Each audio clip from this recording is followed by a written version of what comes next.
ناراض ہوتا ہے تو سجدوں کی توفیق نہیں ملتی. اللہ جب کسی سے ناراض ہوتا ہے تو خشیت الہی کے جذبے چھین لیے جاتے ہیں، تو وہ یہ دولتیں لے لیتا ہے. بندہ سمجھتا ہے میں نماز پڑھنے نہیں جاتا، اور تو کون ہے نہ جانے والا، وہ بلاتا ہی نہیں ہے، تجھے توفیق سجدہ ہی نہیں دیتا ہے، تو کون ہے؟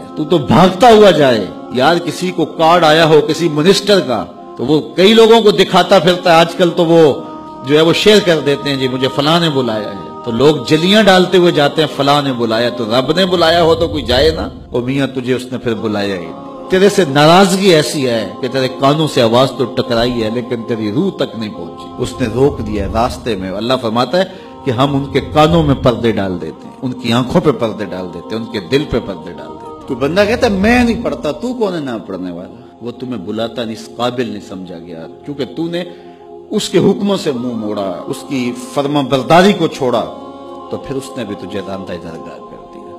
اور بھٹکتا پھر سویر سے لے کر شام تک کس کس کو سلوٹ کرتا ہے، لیکن تجھے توفیق نہیں ہوگی اس کی حضور سجدہ ریزی کی. اگر کوئی نماز نہیں پڑھتا، کوئی سجدہ ریزیاں نہیں کرتا، اللہ کے حضور جھکنے کی اگر کسی کو عادت تھی تو وہ مت سمجھے کہ میں نہیں کرتا. اللہ اکبر، اس سے چھین لی جاتی ہے توفیق، چھین لی جاتی ہے توفیق. تو اللہ سے توفیق مانگو کہ اللہ ہم سے کبھی بھی اپنی توفیق نہ چھینے، ہمیشہ ہماری پیشانیوں کو سجدے نصیب کرے. وہ کہا اے ایمان والو اللہ سے ڈر جاؤ.